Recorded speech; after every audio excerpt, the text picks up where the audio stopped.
नमस्कार दोस्तों, स्वागत है मेरे YouTube चैनल पर डॉक्टर संजीव सिंह, जहां मिलेंगे आपको हेल्थ रिलेटेड प्योर 100% नॉलेज। तो दोस्तों, आज जो हमारा टॉपिक है वो है ब्रीदिंग डिफ़िकल्टीज़। क्यों सांस लेने में दिक्कतें आती हैं, वजह क्या क्या हो सकती है, क्या क्या कॉज हो सकते हैं, क्या क्या सिम्टम्स हो सकते हैं। तो ईच एंड एवरी सिम्टम्स को डिस्कस करेंगे धीरे धीरे, वन बाय वन, एक एक करके, फुल डिटेल में। इस कोविड पेंडेमिक में जैसे आपको पता है, ऑक्सीजन की कमी होने से हमारे शरीर में हमें ब्रीदिंग डिफ़िकल्टी होती है, सांस लेने में दिक्कत होती है।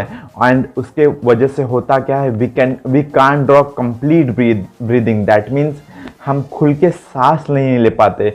कभी जब हम खुल के सांस भरते हैं, फॉर एग्जांपल, कहीं ना कहीं चेस्ट में, कहीं ना कहीं हार्ट की तरफ हल्का फुल्का स्लाइटली मीठा मीठा दर्द होता है। ऐसा मैंने भी कभी कभी एक्सपीरियंस किया है, या आपने भी कभी कभी ऐसा एक्सपीरियंस किया है।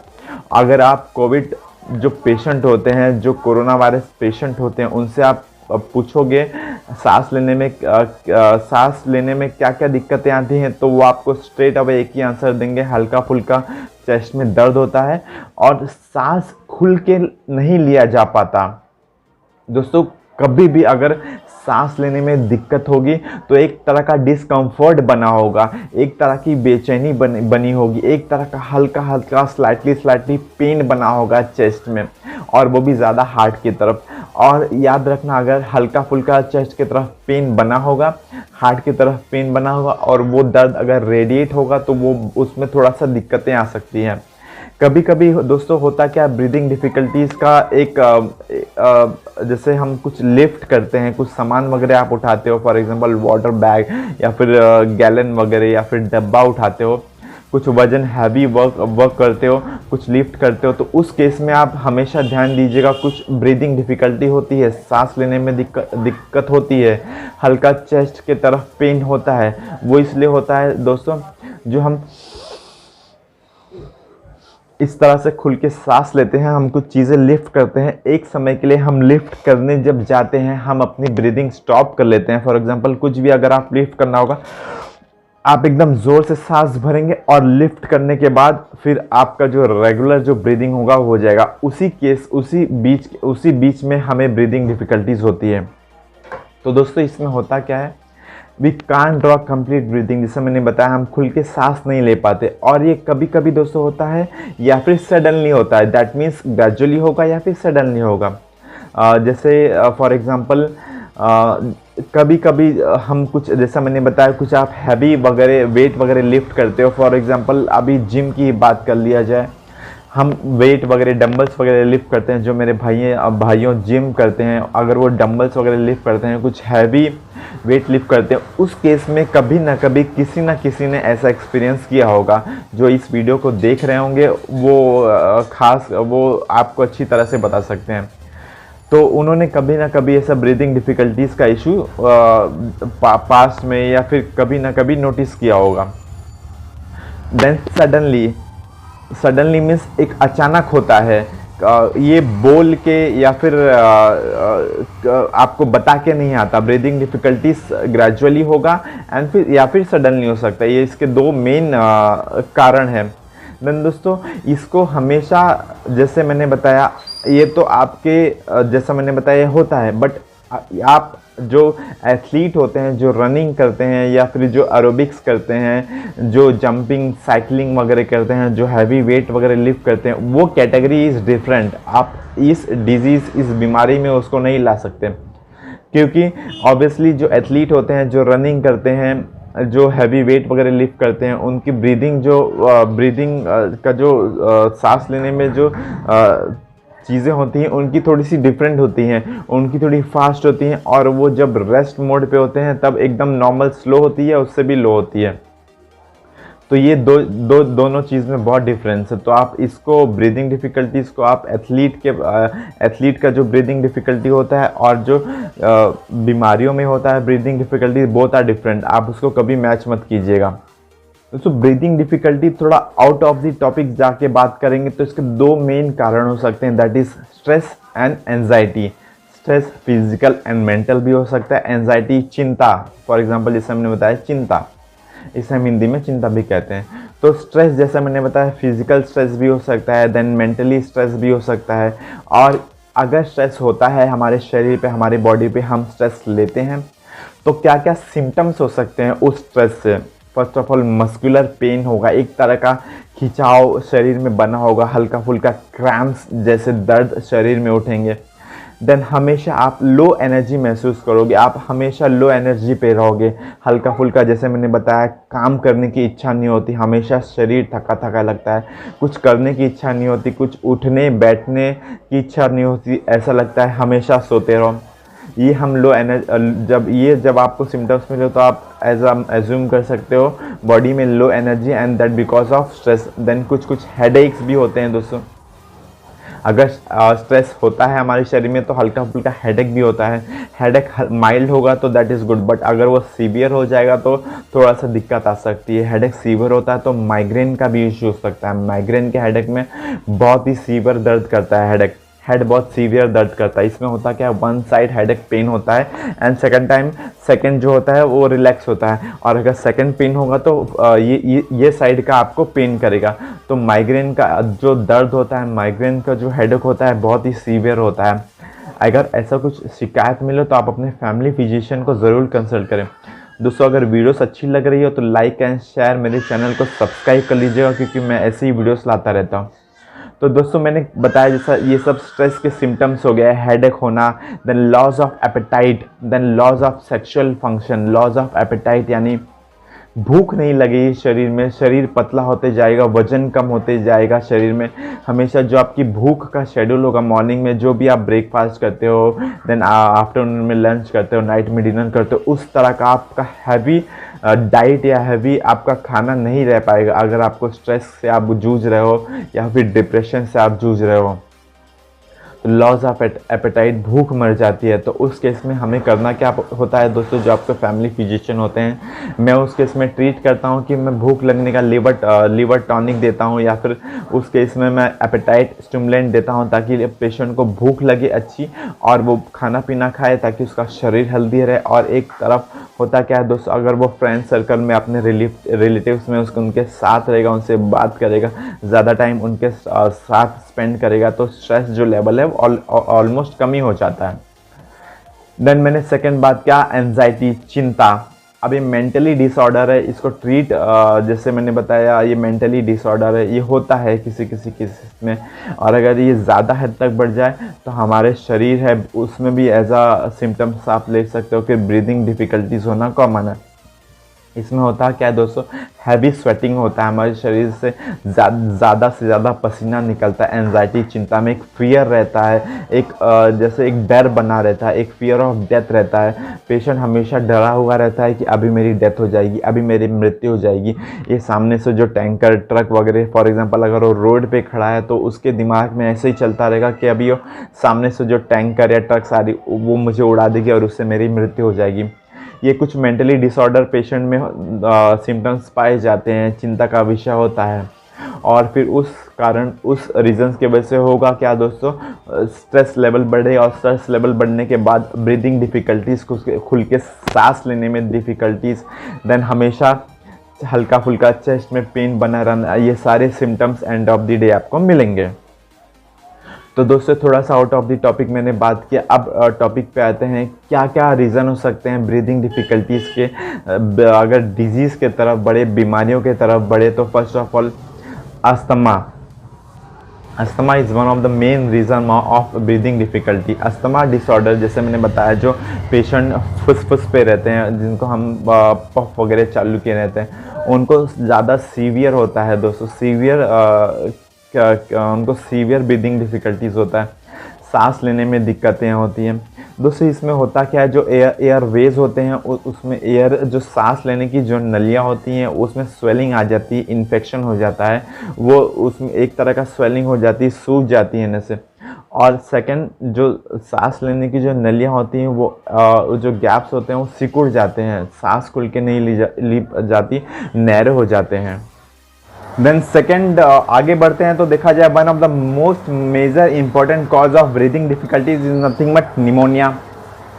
पेशेंट आते हैं बच्चे को कफ जमा हो, घर घर की आवाज़ आती है और छाती से भाप देते हैं, नेबुलाइज़र का यूज़ करते हैं, कुछ एंटीबायोटिक एंटी इन्फ्लेमेटरी ड्रग्स भी चलाते हैं, बट अगर रिजल्ट नहीं मिलता है, एक्सरे कराने के बाद पता चलता है the patient the children is infected from pneumonia. होता क्या है दोस्तों, जो लंग्स होता है फर्स्ट ऑफ ऑल इन्फेक्टेड होता है, इन्फेक्शन होने की वजह से इन्फ्लामेशन होता है, एंड ड्यू टू इन्फ्लामेशन की वजह से होता क्या है दोस्तों, पस सेल्स और फ्री फ्लूइड होता है लंग्स में। कभी कभी पस भी होता है, कभी कभी फ्री फ्लूइड होता है, और कभी कभी होता है जो कॉफ होता है, जो कॉफ के थक्के होते बलगम होते हैं उसके पैचेस मिलते हैं। एंड होता क्या है दोस्तों, इससे same main reason shortness of breath, breathing difficulty, breathlessness, ये सारे सिम्टम्स इशारा करते हैं निमोनिया की तरफ। नेक्स्ट दो बोलते हैं कि COPD, chronic obstructive pulmonary disorder, एक बहुत ही ज़्यादा चांसेस होते हैं ब्रीदिंग डिफ़िकल्टीज़ में, शॉर्टनेस ऑफ ब्रीथ में, सांस लेने में दिक्कतें होती हैं, इसे हम कहते हैं COPD। होता क्यों है, अभी एम्फाइसीमा जैसे आपने सुना होगा, लोग जहाँ पे पोल्यूशन वाले सिटीज़ में जहाँ रहते हैं, जहाँ पे पोल्यूशन ज़्यादा होता है, स्मोकिंग करते हैं, चूल्हा फूकते हैं, दम मारते हैं, बीड़ी पीते हैं, सिगरेट पीते हैं, उनके वो कभी भी आप देखो, आपके अगर अगल बगल रहेंगे, अगर वो खांसी करेंगे तो पूरी घरघराहट घर घर करके आवाज़ आएगी कब से। तो होगा क्या, सेम सिम्टम्स मिलेंगे, दैट इज़ कांस्टेंट कफ निकलेगा, लो ऑक्सीजन लेवल होता है, इसमें SpO2 लेवल भी कभी कभी लो हो जाता है। जो नॉर्मल SpO2 लेवल होता है वो 95 to 100 के बीच में होना चाहिए, अगर कम हो जाए तो ब्रीदिंग डिफ़िकल्टीज़ होती है। जो इतने पेशेंट एडमिट हो रहे हैं, इतने लोग एडमिट हो रहे हैं ड्यू टू कोविड, ऑक्सीजन की कमी हो रही है शरीर में, SpO2 लेवल डाउन हो रहा है, वो that is because of same, जैसे मैंने बताया, जो सेल्स होते हैं, जो सेल जैसे मैंने बताया उसमें RBC जो ब्लड होता है फ्लो नहीं होता, ऑक्सीजन लेवल की कमी होती है, and that because of that होता क्या है, हमारा SpO2 लेवल लो होता है और ऑक्सीजन हमें सांस लेने में दिक्कतें आती हैं। देन लो ऑक्सीजन मैंने बताया, चेस्ट हमेशा भरा भरा लगेगा, टाइट लगेगा, ऐसा कुछ होता है, सिम्टम्स मिलते हैं the person from suffering from COPD। Then कुछ देन कुछ कंजेनाइटल हार्ट डिजीज़, जैसे बचपन से ही कुछ हार्ट की बीमारियां हैं, हार्ट की डिफ़िकल्टीज़ हैं, बचपन से ही हैं, बड़े होते होते कुछ दिक्कतें तो रहती हैं, और ब्रीदिंग डिफ़िकल्टीज जल्दी, अगर बच्चों में शिकायत हो, जल्दी थक जाते हैं। देन होल वगैरह वो तो कॉमन, आपने भी सुना होगा, सुराग वगैरह सुना होगा। देन ये कुछ कॉन्जेनाइटल हार्ट डिजीज़ थे।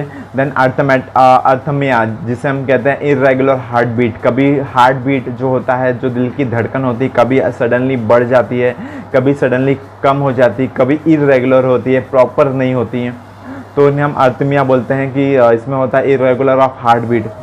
ये सारे कुछ सिम्टम्स होते हैं ब्रीदिंग डिफ़िकल्टीज़ में, ब्रीदिंग शॉर्टनेस ऑफ ब्रीथ में, सांस नहीं ले पाते पेशेंट, ये सारे कॉज हो सकते हैं। जो मैंने मेजर हाईलाइट किया है वो asthma, then pneumonia, COPD, chronic obstructive pulmonary disorder, और जैसे मैंने सेकंड कवर किया इसमें कंजेनाइटल हार्ट डिजीज़ और कुछ अरिथमिक। अब कुछ एनवायरमेंटल इश्यूज़ भी हो सकते हैं, ज़रूरी नहीं कि बीमारी हो तभी आपको ब्रीदिंग डिफ़िकल्टी होगी। कुछ एनवायरमेंटल इश्यूज़ जैसे एलर्जी होता हो, सड़क पे धूल मिट्टी है, आप नोज़ के थ्रू अगर हमारी रेस्पिरेटरी सिस्टम तक जाती है तो हमें छींक, सर्दी, खांसी, नाक से पानी, आँख से पानी आना शुरू हो जाता है, उसे हम एलर्जी कहते हैं, एलर्जिक टू डस्ट। तो इस सब केसेस में क्या होता है दोस्तों, एलर्जी तो होती है, साथ साथ में ब्रीदिंग की भी डिफ़िकल्टीज़ होती है, क्योंकि जो रेस्पिरेटरी ट्रैक होता है, जो रेस्पिरेटरी एयरवेज होता है, उसमें डस्ट वगैरह जमना शुरू हो जाते हैं। देन आप मोल्ड्स का एग्जांपल ले सकते हो।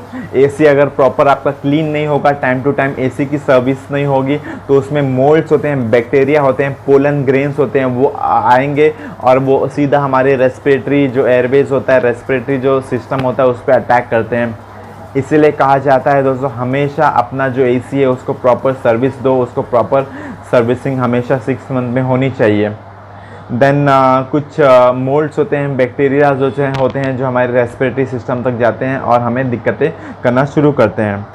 देन ब्लॉक्ड हो जाती है एयर ब्लॉकेज, एयरवेज हो जाते हैं, जो नोज़ नॉस्ट्रिल्स होते हैं उसमें होता क्या है दोस्तों, अगर नोज़ आपकी ब्लॉक रहेगी, रूट ऑफ द नोज़ से ब्लॉकेज होगा, स्टफी नोज़ रहेगा, तो उसके वजह से भी सांस लेने में दिक्कतें होती हैं। कुछ ड्रॉप्स अवेलेबल होती हैं केमिस्ट शॉप पे, उनको लेके आप जो नाक की समस्या होती है, जो नोज़ ब्लॉकेज होते हैं, उसे आप ओपन कर सकते हो। जैसे 2-2 ड्रॉप इस नोज़ में, 2-2 ड्रॉप इस नोज़ में आपको डालना होता है, जो नोज़ की ब्लॉकेज की समस्या होती है वो दूर हो जाती है। देन कुछ थ्रोट इन्फेक्शन होते हैं, टॉन्सिलाइटिस जैसी शिकायत होती है, उस किस केसेस में बहुत रेयरली आपको ब्रीदिंग डिफ़िकल्टीज देखी जा सकती है।